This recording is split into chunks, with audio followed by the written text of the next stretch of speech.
That's how, because that since the volume of the earth is getting shrinked, it is getting smaller, so the pressure on the mass of the earth is increasing.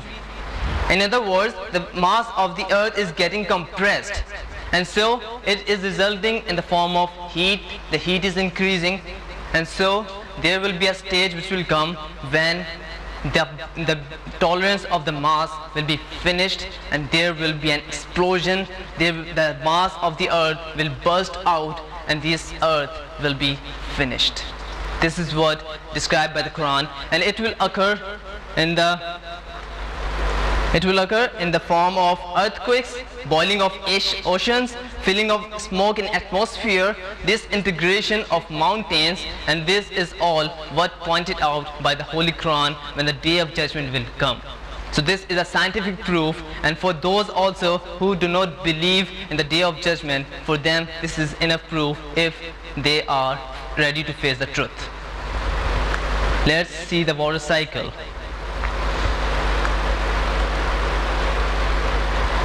In 7th century BC, Thales of Miletus gave their theory, and that theory is surface spray of the oceans was picked up by the wind and carried inland to fall as rain.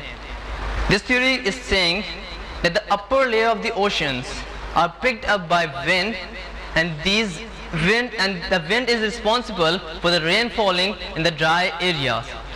But of course this theory is absolutely wrong, because no evaporation is mentioned in it, no clouds are mentioned in it, so this is wrong. And so in 1580 it was Bernard Palissy who gave the first time for the modern concept of water cycling, and it is about like this, which we study in our books, in our classes. And let's see. The Quranic verses, the Quran in great detail describe the water cycling. It says in Surah Al-Nur, verse number 43, it says, "Seest thou not that Allah makes the clouds move gently, then joins them together, then makes them into a heap? Then wilt thou see rain issue forth from their midst, and he sends down from the sky mountain masses of clouds, wherein is hail. He strikes therewith whom he pleases, and he turns it away from whom he pleases. The vivid flash of his lightning well nigh blinds the sight." And in another verse, in Surah Al-Rum, verse 48, the Quran says, "It is Allah who sends the winds, and they raise the clouds. Then does he spread them in the sky as he wills, and break them into fragments until those ceased raindrops issue from the midst thereof. Then when he has made them reach such of his servants as he wills, behold, they do rejoice." Not only this, in Surah Al-Zumar, verse number 21, in Surah Al-Hijr, verse number 22, in Surah Al-Rum, verse number 24, in Surah Al-Mulk, verse number 30, in Surah Al-Mu'minun, verse number 18, and in several places, the glorious Quran speaks in great detail about water cycling. And that is about 1400 years ago, which scientists were able to do in just 15th century. Now, the next topic is about community system in animals and birds. The research has shown that animals and birds, they live in community system as we humans do live. They work together, they organize, they live, and they even eat together.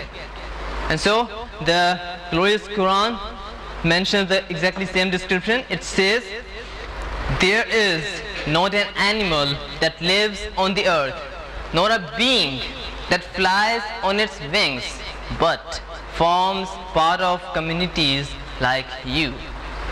Now this is what described by the glorious Quran. Now just imagine, 1400 years ago, who would have bothered about searching for this community system where there was no such transport system, and the glorious Quran is surely talking about the whole of the earth, about all the creatures.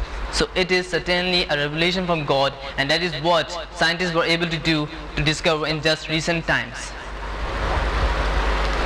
Now, this is a very interesting fact: the flight of birds.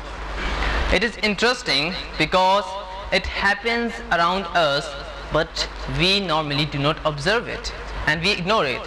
And the research has shown, that scientists tell us that the birds, they can travel long and long journeys like thousands and thousands of kilometers, and even sometimes thousands of miles. And not only this, they even can come back to their exact position on their definite dates, since they have no guide, no information, and no map. So how is it?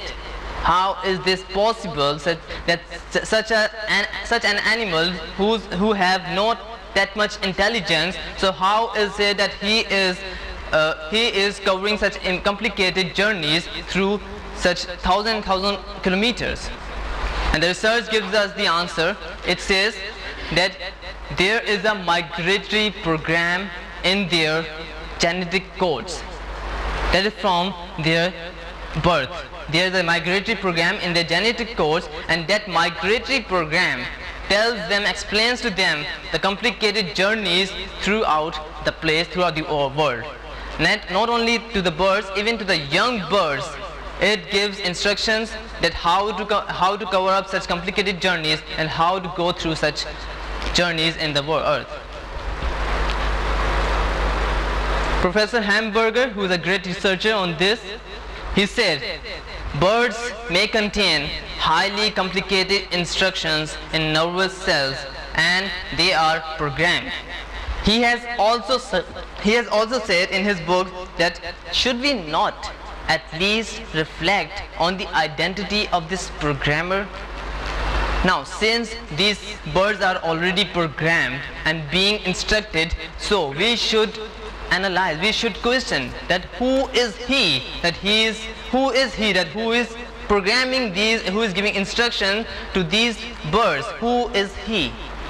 Before getting the answer, let us go through a video for more understandings. Some wings are short and sturdy for frequent maneuvering. Others are long and wide in order to be able to fly at high altitudes.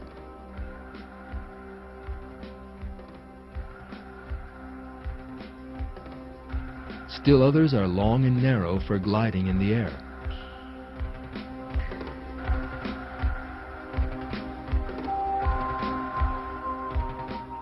Allah has created the perfect flight system in the body of every bird in line with its own requirements.